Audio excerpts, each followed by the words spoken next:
কালের দেবী যখন আবার মুখ তুলে তাকালেন, ততদিনে রাধারানীর বয়স 16 পেরিয়েছে। ঘন কালো চুল, চোখজোড়া দিঘির মতো। প্রথম যৌবনের স্নিগ্ধ সৌন্দর্য ঘিরে ধরেছে তার সর্বাঙ্গ। এক ভদ্রলোক এসে দাঁড়ালেন। আপনি কেন এসেছেন জানতে পারি? আমি এভাবে পরপুরুষের সঙ্গে দেখা করি না। নেহাত বসন্ত বলল, তাই।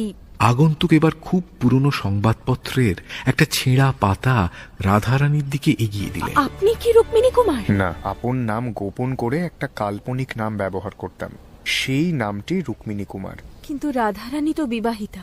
তিনি নিজেই তো আমার সন্ধান করেছিলেন। আপনি রাধারানীকে যা দিয়েছিলেন তা পরিশোধ করবে, তাই? যা দিয়েছি তা পেলে নিতেই পারি। সেই নোটখানি বের করল রাধারানী। এই নোট কি রাধারানীর স্বামী দেখেননি? না, রাধারানী কুমারী। স্বামীর কথাটা আপনাকে মিথ্যা বলেছি। বলছিলাম, এতদিনের দেনা সুদ কি কিছুই পাবো না? টাকা খরচ করে ফেলেছি, কাপড়ও ছিঁড়ে গেছে, তা কিন্তু আর ফেরত দিতে পারবো না। তার বদলে এই হার আপনি গ্রহণ করুন। রুক্মিণী কুমারের গলাতেও একটা মুক্তোর হার ছিল। সেই হারটা পরিয়ে দিলেন রাত